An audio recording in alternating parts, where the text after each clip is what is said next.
কমিটিতে আমরা এই কেন্দ্রীয় কমিটি সহকারে গত মিটিংয়ে আমরা এটা নিয়ে গুরুত্বপূর্ণভাবে সবাইকে যাতে করে বাধাটা বাড়াই দিই।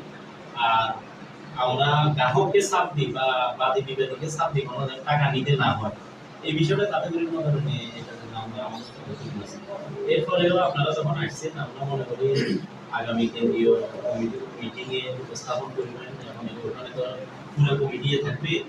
এটা নিয়ে আমরা যখন আমাদের অনুমোদনটা পেয়ে যাব, নিবন্ধনটা পেয়ে যাব, তখন আমরা গুরুত্ব সহকারে বিচারপতির কাছে আমাদের বিষয়গুলো পুঙ্খানুপুঙ্খানুভাবে উঠাই দেব, যাতে করে কেন্দ্র থেকে একটা সিটি দেওয়া মানে এটা সারা দেশের জন্য আইন। এটা তো আমরা সবাই বুঝি মোটামুটি। তো ওই আইনটা যাতে বাস্তবায়ন হয়, আপনাদের সহযোগিতা আমরা আগামী দিন যাতে সুন্দর সুচিন্তিত এই জন্য সবাই আহ্বান জানাচ্ছি। ধন্যবাদ।